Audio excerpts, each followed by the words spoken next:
What are your thoughts from a video game perspective of getting people more active with things like Kinect and PlayStation Move and getting them off the sofas? Well, you know, that's interesting. I don't really have a take on the idea of like gaming as like an active pursuit.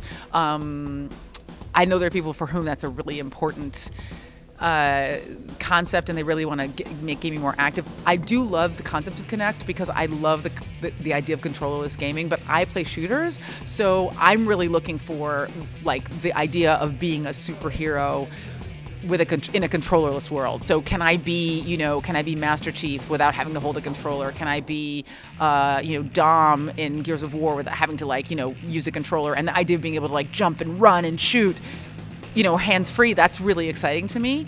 And I'm really looking forward to the innovations. I think the big problem they're having right now is how do you switch weapons, how do you switch items, how do you switch gear without a controller? But when they solve that problem, it's going to be pretty amazing. One of the big things that trends here at Comic-Con is Oculus Rift, which started with video games, but now Hollywood's starting to use it to immerse people into movie experiences. What are your thoughts about virtual reality? Well, it's interesting. So I tried Oculus Rift V1 at Facebook a few months ago, and it was pretty incredible. The big thing with VR is that it can be pretty disorienting, and they feel like Oculus has solved that problem. It is still disorienting, not in a vertigo sense, but it's just so weird to be, have this thing on your face and look around and have the landscape change and have it really feel as immersive as VR can feel. I haven't tried V2. At E3, I was so busy I didn't get a chance to get over to the Oculus booth, so I've heard amazing things about it, but I think that's the way we're going, and it's going to look, haptics are coming, VR is coming, that world that was imagined in Ready Player One, some version of that is definitely coming, so people just better get ready for it. And you got to see some stuff at E3. What are you personally looking forward to when it comes to video games this year? Oh, God. I'm trying to think of what I previewed at E3 because the time between E3 and Comic-Con is like a lifetime.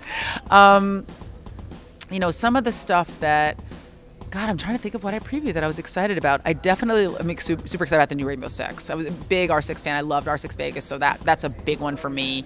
I'm moderating the Assassin's Creed Unity panel tomorrow. It'll be fun to talk about that. Destiny's a big one for everybody. I've really been struggling with Destiny. I got ripped apart online because I was saying Destiny looks like Halo and Halo 4 had a baby. But people have talked to me about the gameplay and they said it's pretty incredible. So I'm actually really excited to try that game. And I'm a big Halo head, so it's not that I don't love Halo. It's just it was almost like it looks so much like a game I loved. I felt like I was going to be cheating on Halo if I played Destiny. So. What are your thoughts on the Halo, the Master Chief Collection, with them going back and bringing it all out on Xbox One with HD graphics? Well, the idea that you could play the entire franchise through like seamlessly, I think is pretty exciting. I mean, it's one of the first really filmic games, and I think, people have an emotional connection to those games. They love that universe. They love that world. I played all the games on campaign, but also, that's a big multiplayer experience for me. So I don't know. It'll be cool, but I don't know that I'm dying to play campaign all the way through, but I love that game, and when I play multiplayer with my friends, it's Halo. It's always Halo. And they've also redone Halo 2, 10th Anniversary Edition as well. It was so funny when they did the original update for 1, and I remember them I remember when I first played Halo, and I thought, this is the most beautiful game I've ever seen. And then, going back and looking at the upgrade and looking at the old universe and how crappy it looked comparatively to, the new games and the new engines. So, yeah, to have a game that you love, be updated, be beautiful, be as robust as the modern games are, and also updating it for the new engines, for the new, for the next-gen consoles, I think that's important because that's the world we're living in, and I think that is an enduring franchise. People are going to be playing Halo games for, years to come. They've got to modernize it, and we're all just waiting for a new title right now. So this is kind of like all foreplay as far as I'm concerned. Yeah, you have to wait until next fall for Halo 5. Yeah.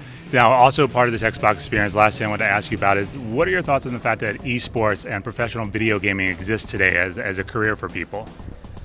People love video games, and I think that what the experience people are having now with video games is similar to what people have loved about film. It's immersive, it's exciting, the narratives are robust, and I think, again, this is the way the world is going. And people have always been competitive. They were competitive in the 20s, with horse racing or dog racing or cockfights. I mean, we've always been competitive gamers. That's who we are as an animal, and especially who we are as Americans. So it seems like a natural transition, and I just hope, again, that everybody gets off the couch every once in a while, plays a little Kinect Sports, not telling you what game to play, but be active. Yeah, don't, I love gaming and I'm really passionate about it, but it's not everything I do.